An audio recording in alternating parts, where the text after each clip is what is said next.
આંતરરાષ્ટ્રીય મહિલા દિવસ દર વર્ષે 8 માર્ચે વિશ્વભરમાં ઉજવવામાં આવે છે। આ દિવસ મહિલાઓના હકો, સ્ત્રી પુરુષ વચ્ચે સમાનતા અને સામાજિક, આર્થિક, સાંસ્કૃતિક અને રાજકીય ક્ષેત્રોમાં મહિલાઓની સિદ્ધિઓની ઉજવણી કરવામાં આવે છે। મહિલા દિવસનો ઇતિહાસ 19મી સદીના અંત અને 20મી સદીના પ્રારંભમાં ઉદ્યોગીકરણ અને કઠોર શ્રમના કારણે મહિલાઓએ પોતાના હકો માટે લડત શરૂ કરી। મહિલાઓ વધુ સારા વેતન, ઓછા કામના કલાકો અને મતાધિકારના અધિકાર માટે પ્રદર્શનો કરવા લાગી। 1908માં ન્યૂયોર્કમાં 15,000થી વધુ મહિલાઓએ ઉચ્ચ વેતન, ઓછા કામના કલાકો અને મતાધિકાર માટે એક મોટી હડતાળ કરી। 1909માં અમેરિકાના સોશિયલિસ્ટ પાર્ટીએ 28 ફેબ્રુઆરીના દિવસે પ્રથમ વખત રાષ્ટ્રીય મહિલા દિવસ ઉજવ્યો અને મહિલાઓને તેમના આંદોલનમાં ટેકો આપ્યો।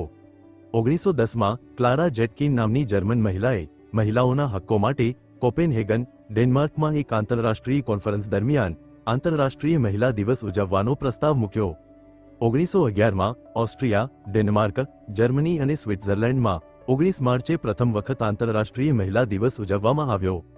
આ પ્રથમ ઉજવણીમાં 10 લાખથી વધુ લોકો જોડાયા અને મહિલાઓએ નોકરીના અધિકાર, વ્યાવસાયિક તાલીમ અને મતાધિકાર માટે રેલી યોજી।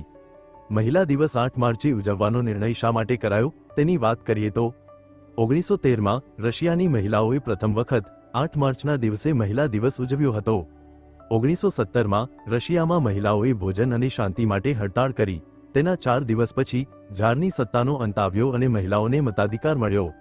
ત્યારથી 8 માર્ચને આખા વિશ્વમાં મહિલા દિવસ તરીકે ઉજવવામાં આવે છે।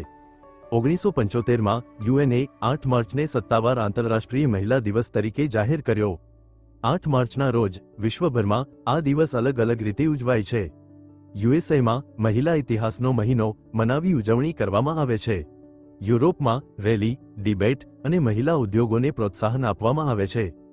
ભારતમાં મહિલાઓના હકો અને સુરક્ષાને ધ્યાનમાં રાખીને વિવિધ કાર્યક્રમો યોજાય છે। ચીનમાં મહિલાઓને અડધા દિવસની રજા આપવાનો નિયમ છે। રશિયામાં મહિલાઓને ખાસ ભેટો આપવામાં આવે છે।